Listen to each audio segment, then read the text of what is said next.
नमस्कार, मैं हूं आपके साथ दीपक बतौरे। हमारे खास प्रोग्राम बिग डिबेट में आपका स्वागत है। मध्य प्रदेश में चुनावी शंखनाद हो चुका है। बीजेपी ने जहां 136 प्रत्याशी मैदान में उतार दिए हैं, तो वहीं अब कांग्रेस ने भी एक ही बार में 144 सीटों पर नामों का ऐलान कर दिया है। हालांकि कांग्रेस के प्रत्याशियों की लिस्ट आते ही विरोधी सुर भी सुनाई देने लगे हैं। देखिए इसी पर हमारी खास रिपोर्ट। शुभ मुहूर्त का इंतजार करते करते कांग्रेस ने जारी की सूची। पहली सूची में 144 सीटों पर हुए नाम फाइनल। युवा, ओबीसी और महिलाओं को भी मिली पहली सूची में जगह। सूची जारी होते ही उठे बगावती सुर।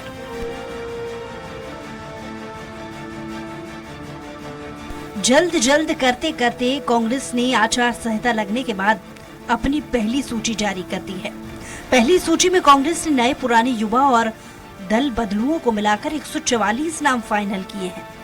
लगातार 3 स्तरीय सर्वे और स्क्रीनिंग कमेटी के साथ ही केंद्रीय चुनाव समिति के मंथन के बाद ये सूची जारी की गई है।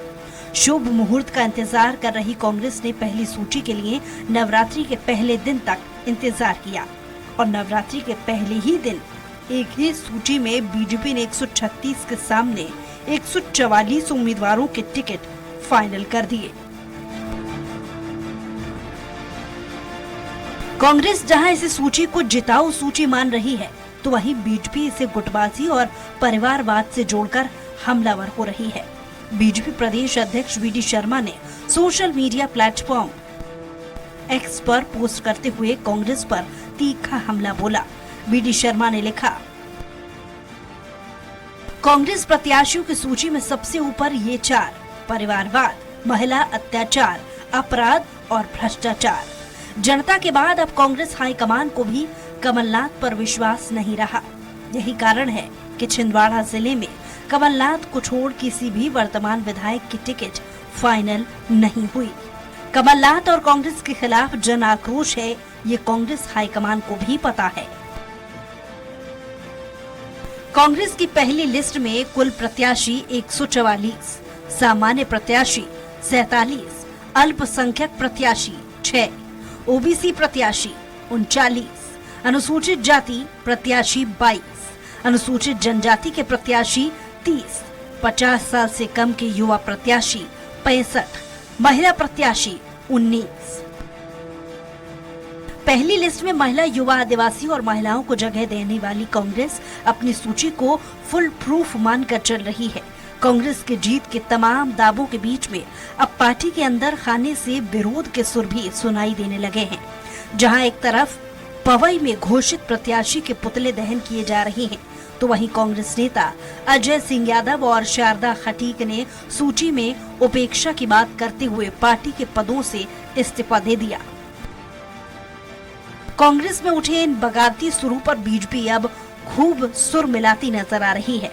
बीजेपी कांग्रेस में उठे इस बगावत के बवंडर पर सियासी माइलेज भी लेने से नहीं चूकती नजर आ रही। वहीं बगावती सुरों के बाद कांग्रेस नेतृत्व के कान खड़े हो गए हैं। अब ऐसे बगावती सुरों से निपटने सीधे कमलनाथ मैदान में उतरेंगे।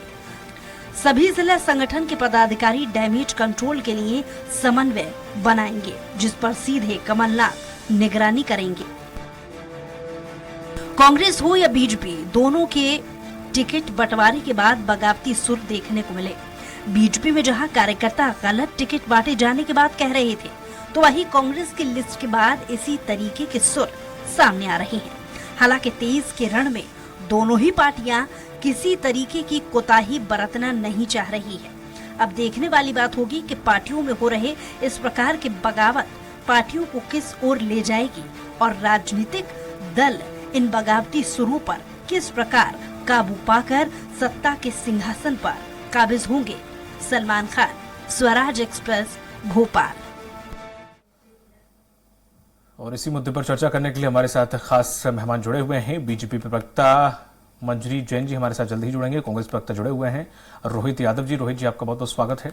वरिष्ठ पत्रकार है हमारे साथ अवधेश भार्गव जी। भार्गव जी, आपका भी बहुत बहुत स्वागत है। जिस तरह से रोहित जी अगर देखें कि जिस चीज के लिए इतना वक्त लगाया कि सामंजस्य से हर चीज पे बैठे, विरोध के सुर ना उठे या नाराजगी ना देखने को मिले, समीकरण सही बैठे, जातीय समीकरण सही बैठे, मतलब हर एक कोशिश की गई हर कोने से कि सब कुछ सही रहे, लेकिन उसके बावजूद भी वही हाल हुआ जो अगर आप 1 या 2 महीने पहले अगर लिस्ट जारी करते तो अभी भी दतिया, डबरा, ग्वालियर, लगभग सतना, नागदा, हर जगह से लगभग विरोध के सुर उठ रहे हैं और कल ही कल में कम से कम 4 से 5 लोगों ने इस्तीफा दे दिया।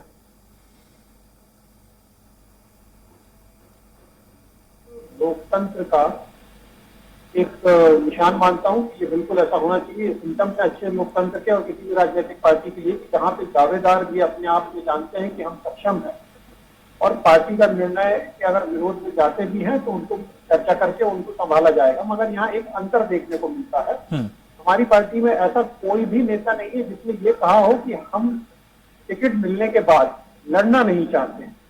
ये एक मेजर डिफरेंस आपको देखने मिलेगा हमारी प्रमुख विपक्षी पार्टी और हमारे अंदर कि हमारे यहाँ नेताओं के अंदर जोश है, आत्मविश्वास है और ये भरोसा है अपनी पार्टी पे और विचारधारा पे कि हाँ यदि हम लड़ेंगे तो हम जीतेंगे। तो ये मैं तो इसको एक स्वस्थ लोकतंत्र के लिए इसको मानता हूँ कि एक अच्छी परिपाटी, इसमें कोई बुराई नहीं है। उनसे चर्चा कर ली जाएगी, जो भी विरोध है, असंतुष्टि है या आपस में जो भी लोगों का सामंजस्य नहीं हो पा रहा है उसके समाधान के रास्ते निकाल लिए जाएंगे। इसमें कोई बहुत गंभीर विषय नहीं है ये। इसको हर चुनाव के पहले उनकी नाराजगी को रोहित जी पर कैसे देखते हैं? जैसे कई सीट पर ऐसे हैं, कोई महिलाएं भी ऐसी हैं, नारायणपुर सीट से एक महिला हैं जिन्होंने ये कहा कि हम 98 से कांग्रेस के लिए काम कर रहे हैं, उसके बावजूद भी टिकट नहीं दिया गया। तो ऐसा क्यों कि जो कार्यकर्ता जमीनी स्तर पर आपके लिए काम करते हैं, बीजेपी हो चाहे कांग्रेस हो, आप उन्हें दरकिनार करके किसी ऐसे कैंडिडेट को ले आते हैं या ऐसे पे भरोसा जता देते हैं जो कि 1-2 बार, पिछली बार भी उसका फीडबैक ठीक नहीं रहा, 2 से 3 बार चुनाव हार चुका है? देखिए, किसी एक पर्टिकुलर एक सीट पे किसी एक व्यक्ति के लिए चर्चा करना उचित नहीं होगा जब आप समूचे प्रदेश के विषय में चर्चा करने बैठते हैं। ये बात सही है कि हो सकता है कहीं असंतोष हो या किसी को ये लग रहा हो कि उसके कार्यों को दरकिनार किया गया है। ऐसा बिल्कुल नहीं है, किसी को नजरअंदाज नहीं किया जाता है। जब एक बहुत बड़ी राष्ट्रीय स्तर की पार्टी होती है तो ये बात सच है कि 203 सीटों पे सभी की दावेदारी, एक सीट पे 5-5, 10 लोगों की दावेदारी होती है। ये संभव नहीं है कि हर किसी को आप सीट दे पाए। तो कहीं ना कहीं उनके बीच में जो रोष है उसको चर्चा के साथ शांत किया जा सकता है। ये एक पारिवारिक मसला है मेरे हिसाब से, ये आंतरिक मसला है, इसको बहुत जल्दी हल कर लिया जाएगा। इसके कोई परिणाम आपको देखने को नहीं मिलेंगे। कर लिया जाएगा सर, ठीक है, मैं आपकी बात मानता हूं कि लोग नाराजगी दिखाते हैं, ऐसे हालात बनते हैं, चाहे कितना भी आप सहजता से टिकट क्यों ना वितरण करें। लेकिन सवाल ये खड़ा होता है कि समय उतना नहीं है। अगर ये नाराजगी में बनी रही तो सर ये एक वोट का भी नुकसान अगर होता है ना तो ये बहुत बड़ा पार्टी के लिए नुकसान होता है। आपको ऐसा लगता है? देखिए, राजनीति कयासों पे नहीं चलती है, राजनीति समीकरणों पे चलती है, एक व्यवस्था पे चलती है और एक लोकतांत्रिक प्रक्रिया के तहत चलती है, जिसमें हमें ये देखना होगा क्या हम समाज के बड़े वर्ग के लिए जो एक हम दृष्टिकोण लेके चल रहे हैं हम उसमें कितने खरे उतर रहे हैं। हमारे यहाँ एक लोकतांत्रिक प्रक्रिया है कि ताकत नीचे से ऊपर पहुंचाई जाती है। तो जनता का जो वहां पे रुझान रहा होगा, जो पर्टिकुलर सीट पे सर्वे आया होगा, जो वहां के हमारे संगठन के लोगों ने, हमारे कार्यकर्ताओं ने जो हमको निर्देशित किया होगा, उसी के अनुरूप परिणाम और फैसले लिए गए हैं। तो किसी एक सीट को लेकर, किसी कुछ व्यक्तियों को लेकर ये कहना कि एक सीट नहीं है, ये एक सीट का मैंने आपको स्टेटमेंट दिया। एक सीट पे तो एक सज्जन ये कह रहे थे कि चूंकि मैं SC/ST वर्ग से आता हूं इसलिए मुझे नहीं दी गई, सामान्य वर्ग से व्यक्ति को टिकट दे दिया गया, वो इस चीज के लिए उन्होंने इस्तीफा दे दिया। ऐसे मतलब एक नहीं, कई मुख्य एक बड़े समीकरण का एक हिस्सा देखने से समाधान नहीं मिल सकता है। ये बात सच है। नहीं, मैं इसलिए बोल रहा हूं रोहित जी, क्योंकि आपने पूरा वक्त लिया, आपने बहुत सोच समझ के चीजें की। अगर सोच समझ को इतना वक्त लेने के बावजूद भी हालात अगर वही रहते तो आपको नहीं लगता थोड़ा चिंता का विषय है ये सब? नहीं, चिंता का विषय जरूर है, हम चिंतन कर भी रहे हैं। हमने ये नहीं कहा कि हमने जो बोल किया है वो सुप्रीम हो गया है और उससे ऊपर कुछ नहीं है। हमने कहा ना, हमें जनतांत्रिक व्यवस्था में विश्वास करने वाले लोग हैं। वहां की जनता ने जब किसी को कहा होगा कि हाँ ये व्यक्ति हमारे लिए उचित है, हम इसे स्वीकार करना चाहते हैं, तब जाकर के वहां के कार्यकर्ताओं ने जो हमें फीडबैक दिया होगा, उस फीडबैक के आधार पे हमारे यहाँ पे ये निर्णय लिया गया है। तो हो सकता है कुछ लोगों में नाराजगी हो, उनसे चर्चा कर ली जाएगी, उसमें कोई बहुत बड़ा विषय नहीं होता है। ये नहीं, क्वेश्चन नहीं, जैसे 144 में से तकरीबन 40 सीटों पे इस तरह से कुछ हालात दिख रहे हैं, कहीं ज्यादा दिख रहे हैं, कहीं कम दिख रहे हैं, तो ये एक मायने रखता है। आपका ऐसा नहीं, मैं आपको बोल रहा हूँ कि आपका रेशियो ज्यादा है या बीजेपी का रेशियो कम है, पर ये मायने रखता है सर फैक्टर, मैं ये इसकी बात कर रहा हूँ।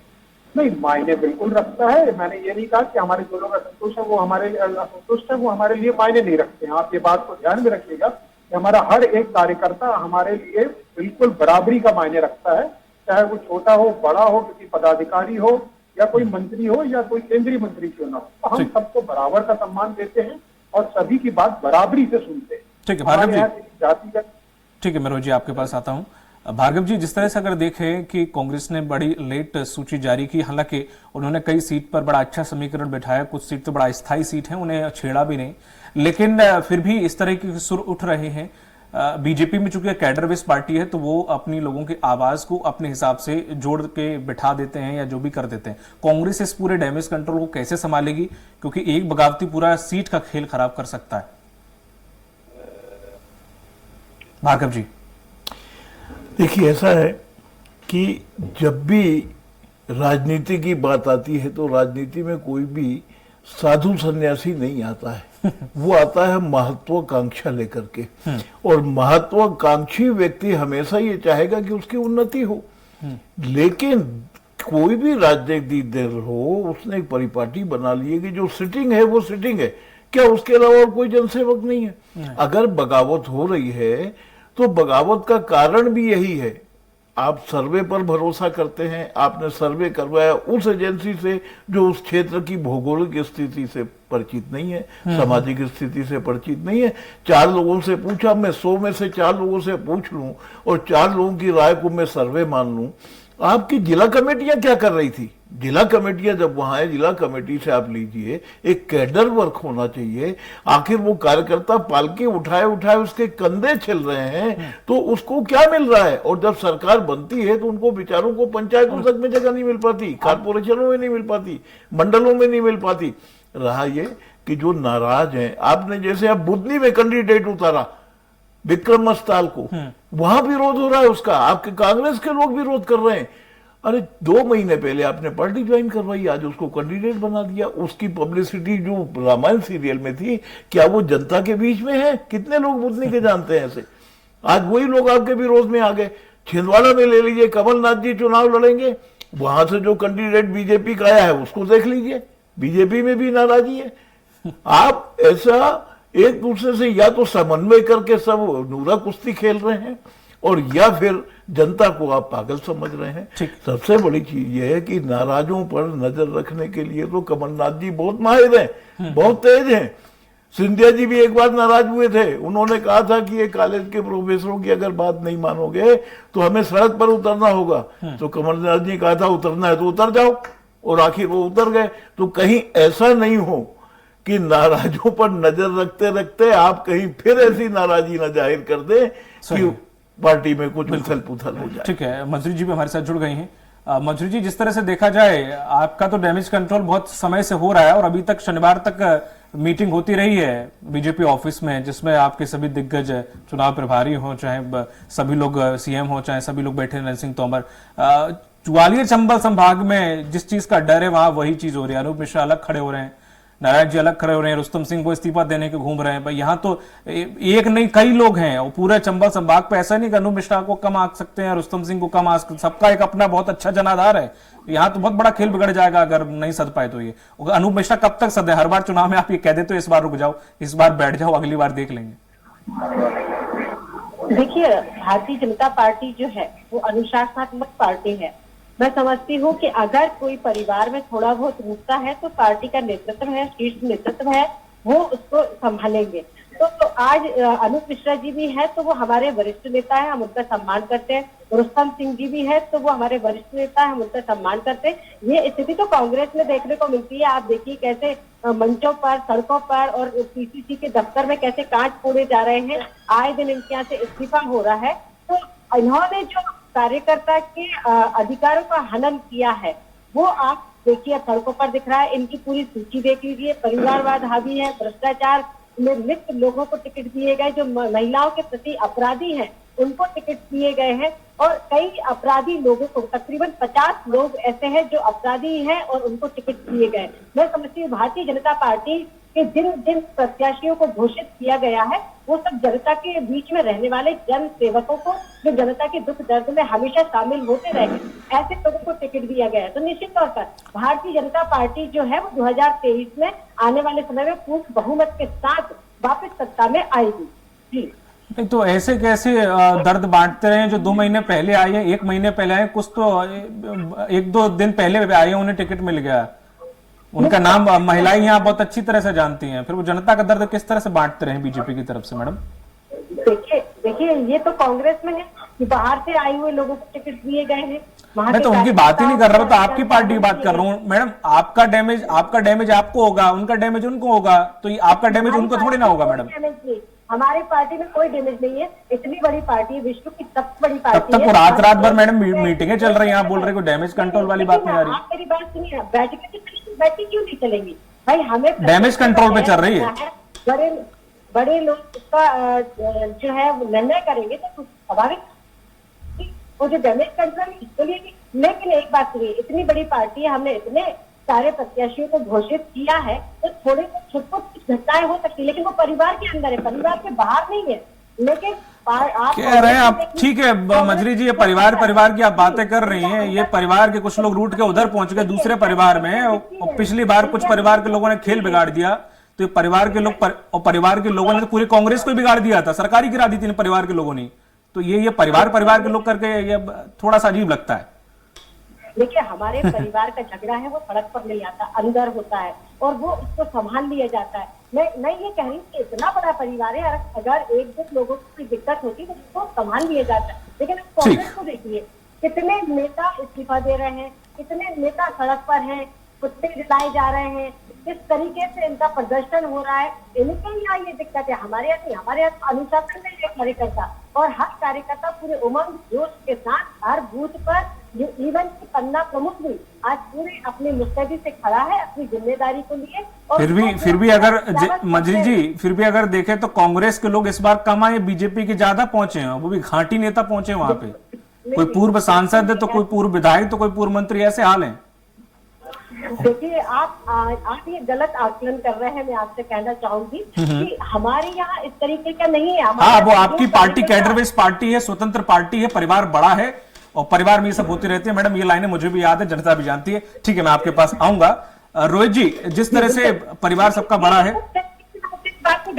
आपका भी कुनबा बड़ा। मैडम रोहित जी से सवाल मैं आपके पास आऊंगा, मंजरी जी अभी आप ही के पास आऊंगा मैं, समय थोड़ा सा निर्धारित है इसलिए। रोहित जी, आपका भी कुनबा काफी बड़ा है। अभी वरिष्ठ पत्रकार जो कहा कि जनता की सेवा करने के लिए उतारा जाता है, ये मस्ताना जी ने 2 महीने पहले से कौन सी जनता की सेवा कर ली थी कि जिन्हें आपने टिकट दे दिया? कौन सा जातीय समीकरण आपने साधने की कोशिश की? ये थोड़ा समझ से परे है। और शिवराज जी को जिताने के लिए, शिवराज सिंह चौहान जो जिताने हराने की अलग बात है सर। दूसरा आपने भिंड में महगांव से उनके भतीजे को उतार दिया, ठीक है। उसके बाद वहां के गजेंद्र सिंह भदौरिया कह रहे हैं ये ऐसे कैसे, मैं सेवा कर रहा था कांग्रेस के, आपने किसी और को लाके रख दिया यहाँ पे, जो अभी भी पटवारी से रिजाइन दिया जिन्होंने। इस तरह से क्यों, मतलब इतना अन्याय क्यों? थोड़ा बहुत तो समझ में आता है। नहीं, देखिए 144 सीटों की बात हो रही है आज यहाँ पे, तो मैं ये कहूंगा अगर 144 में से 1 या 2 आपको ऐसा लग रहा है आपकी नजर में वो अपवाद दिख रहे हैं, तो वो अपवाद नहीं है। पार्टी कुछ समीकरण है वहां पे, जैसे फोरम पे जिस तक सबसे पहले मस्ताना जी का मैं समीकरण जानना चाहूंगा आपसे सर। कौन सा समीकरण देखा? देखिए कई बार होते हैं जन भावनाओं को जोड़ने के लिए हमें ये जरूर लगता है कि भाई लोकल आदमी को देना चाहिए था, मगर कुछ समीकरण ऐसे होते हैं उन्होंने जबानी मुंबई में खपा दी सर। सुनिए, ये कई बार सरप्राइज फैक्टर भी काम करता है, आप उसको शायद एक्सेप्ट करें या ना करें, मगर कई बार ये जगह देखा जाता है कि कई बार सरप्राइज फैक्टर भी काम करता है। तो देखिए जब आप लड़ने उतरते हैं तो आपको सारे अपने हथियारों का उपयोग करना चाहिए, मैं उसमें कोई बुराई नहीं समझता हूँ। और रही बात जो अभी मंजरी से मैं सुन रहा था कि वो बार बार बहुत व्यथित थी कांग्रेस की अंतःकलह को लेकर, तो आज बोले दल परिवर्तन हो रहा है। तो आज मैं देख रहा था सागर की राहतगढ़ एक नगर परिषद है, पूरी की पूरी नगर परिषद जो है तो पूरी की पूरी कांग्रेस में शिफ्ट हो गई है। फिर बात कर रहे थे परिवारवाद प्रहलाद पटेल जी को, जालम पटेल जी से हटाकर टिकट प्रहलाद पटेल जी को दे दी गई। वर्गीय विधानसभा इस्तीफा दे दी है, उनके 2 बार रही विधायक, तीसरी बार आ रही, चौथी बार उनके बेटे को दे दी गई। कैलाश विजयवर्गीय जो यहाँ पे भी किसी के बेटे को दे दी गई सर उनकी जगह। हाँ, तो मैं वही बोल रहा हूँ। देखिए मैंने उनके ऊपर कोई आक्षेप नहीं लगाया था, मैंने उनकी पार्टी के किसी अंतर्गत विषय पे चर्चा करना चाहा था। मैं उसको बिल्कुल किसी भी तरह से मैं इंटरेस्ट नहीं लेता हूँ, वो मेरा विषय नहीं है, ठीक है ना। तो ये चीजें बहुत क्लियर हैं कि जब एक बड़ा आप एक राजनीतिक परिप्रेक्ष्य देखते हैं तो उसमें कहीं ना कहीं थोड़ा बहुत चलता रहता समय कम है सर, थोड़ा सा और संक्षेप में। तो बस उसको मैनेज करना जो वो हमारे शीर्ष नेतृत्व का काम है और वो उसमें बखूबी करेगा। ठीक है, पर जो आपने जो कहा कि जो जैसा हथियार हम आजमा रहे हैं वो थोड़ा सा अजीब लगा कि सामने कोई भाला लेके आ रहा है, आप जेब से एक लाइटर निकाल के जलाने की कोशिश कर रहे हैं, तो ये हथियार में उसका काउंट नहीं होगा रोहित जी। ठीक है, अब आपका अपना विचार है। ठीक है, मैं आपके पास लौटूंगा। मंजरी जी, जिस तरह से देखा जाए कि अब बीजेपी का फोकस बेसिकली चंबल संभाग पे है और सिंधिया जी की भी कयास लगाई जा रहे हैं कि कहीं ना कहीं उन्हें भी मैदान में उतारा जा सकता है, तो अब जिस तरह से जो ग्वालियर चंबल संभाग का समीकरण देखे वहां का थोड़ा सा आदमी भी बड़ा मूडी और मतदाता भी मूडी है, तो ऐसे में वहां के लोगों को साधने के लिए और वहां के रूटों को मनाने के लिए कुछ खास रणनीति बनाई जा रही है कि नहीं बनाई जा रही है? देखिए ऐसा है, मंजरी जी से सर सवाल था, आपके पास आऊंगा मैं। मंजरी जी, आप तक आवाज आ रही है? ये तो मैं सुन नहीं पा रही हूँ। हेलो जी जी मैडम, मेरा सवाल है कि ऑडियो हाँ चंबल संभाग में कोई रणनीति के तहत, क्योंकि सुना जा रहा है कि सिंधिया जी भी मैदान में उतर सकते हैं, ये ऐसी हवा है, तो क्या वहां पे किस तरह से डैमेज कंट्रोल किया जाएगा अगर वहां पे इस तरह से हालात बनते हैं, क्योंकि आपके लिए बहुत मुख्य है चंबल संभाग? देखिए, सिंधिया जी को यदि पार्टी आदेश करेगी तो वो चुनाव लड़ेंगे। भाई हमारे यहाँ तो पार्टी जो कमेटी है, जो हमारी चुनाव कमेटी है, वो जो आदेश करेगी, सिंधिया जी को वो आदेश का पालन करना है। अगर कहती है पार्टी कहती है कि उनको चुनाव लड़ना है तो निश्चित तौर पर चुनाव लड़ेंगे। और सिंधिया जी बहुत कद्दावर नेता है, हम बड़े बड़े नेता हैं हमारे चंबल संभाग में, तो निश्चित तौर पर हम सारा जो पिछली बार जो हमसे गलतियां आई सारी सुधर जाएंगी और इस बार हम अधिक से अधिक सीटें जीतते चंबल संभाग में आएंगे। नहीं है तो खैर नेता अच्छे, बस वो चुनाव थोड़ा सा भारी पड़ गया था पिछला वाला। खैर मैं आपके पास, पिछली बार सिंधिया जी के नाम पर कांग्रेस ने चुनाव लड़ा था तो कांग्रेस के खाते में चली गई थी, लेकिन इस बार अब तो उनके पास सिंधिया जी भी नहीं है। सिंधिया जी तो हमारी पार्टी में है, तो निश्चित तौर पर सिंधिया जी एक बड़ा चेहरा है और हमें उनका जो है वो पार्टी को उसका लाभ जरूर मिलेगा। कुछ दिन पहले ये भी सोचते थे मैडम यही चीज। खैर मैं आपके पास आऊंगा। वरिष्ठ पत्रकार भूपे, मैं सर आपके पास आना चाहूंगा। भार्गव जी, जिस तरह से पूरे समीकरण को देखा, आजकल के नेताओं को टिकट लेना बड़ा जनसेवा करना चाहते हैं। अगर आप उनसे पूछें कि जनसेवा करना है, जनसेवा करना है, और वो 5 साल इसीलिए जनसेवा करते हैं थोड़ा बहुत जिससे उन्हें टिकट मिल सके। सबका उद्देश्य है टिकट चाहिए, विधायक बनना है, बिना विधायक बने जनसेवा हो नहीं सकती है। बाकी सब मूर्ख हैं जो अगर जनसेवा कर रहे हैं विधायक बन के कुर्सी पे बैठ के ही जनसेवा हो सकती है। यह धारणा कितनी सही हो, इस समाज को कहां ले जा रही है? भार्गव जी, देखिए एक चीज तो इन दोनों पार्टियों की टिकट से साबित हो गया कि भाजपा भी कहीं ना कहीं डर, मतलब अंदर उसके डर भरा हुआ था भाजपा के कि हो सकता है हम न जीते, इसलिए सांसदों को और पूर्व मंत्रियों को उन्होंने मैदान में उतारा। जो आपका हारा हुआ प्रत्याशी था 5 साल, वो क्या कर रहा था? अगर वो वहां से हारी हुई सीटें आपकी थी जिनमें आपने दिग्गजों को उतारा है, तो इसका मतलब 5 साल आपके हारे हुए प्रत्याशी ने कोई काम नहीं किया, या उन हारी हुई सीटों पर सरकार ने भी कोई काम नहीं किया, जबकि आपकी सरकार थी। अगर सरकार ने काम किया है तो जनता उसका मूल्यांकन करती है। तो ये तो तय हो गया कि बीजेपी भी कहीं ना कहीं डरी सहमी थी, इसलिए उन्होंने दिग्गजों को उतारा। अब प्रश्न है कि दिग्गज तो उतर गए, तो जो ऑन वेटिंग थे प्रत्याशियों के लिए उन सीटों पर, उनकी नाराजगी, आप नाराजगी डैमेज कर लेंगे, लेकिन जनता के मन में कैसे उतर पाएंगे? 5 साल तो सांसद ने उस क्षेत्र में, विधानसभा क्षेत्र में कुछ नहीं किया। अगर उसने किया होगा तो संसदीय क्षेत्र के लिए किया होगा, और वो भी आप उसकी उपलब्धि नहीं बता पा रहे हैं। इसी तरह कांग्रेस को जो हारी हुई सीटें थी कांग्रेस की, या जहां से दल बदल हुआ था, वहां पर इनको बहुत ही गंभीरता से विचार करना चाहिए था और उन सीटों पर प्रत्याशी उतारना था। आप बुधनी एक बार भी नहीं जीत पाए। बुधनी में आप भावनात्मक दोहन करना चाहते हैं। तो आपको बता दूं मैं कि ये तो तय है कहीं ना कहीं से कि कांग्रेस को और कांग्रेस चीफ को शिवराज जी की कार्यप्रणाली पसंद है। वो चाहते हैं कि शिवराज जी मुख्यमंत्री बने रहें और शिवराज जी जीतते रहें, इसलिए आपने उनके सामने ऐसा प्रत्याशी, अप्रत्याशित प्रत्याशी दे दिया। और ठीक इसी तरह भाजपा भी कहीं ना कहीं, आप देखिए कैलाश विजयवर्गीय की सीट में आपने क्या कैंडिडेट दिया, जो कभी पार्षद का चुनाव नहीं लड़ा, उसको आपने विधायक का टिकट दे दिया। आप वहां से जातिगत समीकरण का सर्वे बता रहे हैं कि सिंधी वोटर वहां ज्यादा है। तो कुल मिलाकर के ऐसी सीटों पर और नाराजगी को डैमेज आप आज कर लेंगे। लेकिन जनता जो डैमेज हो रही है, आपको जनता का ख्याल करना है। आप जन सेवा कर रहे हैं, आप जनता के लिए, जनता के द्वारा और जनता चूंकि समय के चुने जा रहे हैं। बिल्कुल समय चूंकि खत्म हो गया, रोहित जी तो मैं आपके पास आ इसलिए नहीं पाया। थोड़ा जनता का भी ध्यान रखिए। बहुत बहुत शुक्रिया इस चर्चा में शामिल होने के लिए मंजू जी आपका, रोहित जी आपका और अवधेश पांडे से आपका भी बहुत बहुत शुक्रिया। तो जिस तरह से देखा जाए मध्य प्रदेश को चुनाव नजदीक है, बेला आ चुकी है नजदीक, और ऐसे में अब जितने भी रूठे हुए मनाने का दौर चल रहा है, लगातार मीटिंगें चल रही हैं, कांग्रेस का भी यही हाल और बीजेपी का भी यही हाल है। हाँ, ये बगावती सुर आगे जाके कुछ बड़ा रूप लें, उससे पहले इन्हें बिठाना बहुत जरूरी है। अभी देखते हैं कि दोनों पार्टियों में से कौन कामयाब हो पाता है। मुझे दीजिए इजाजत, नमस्कार।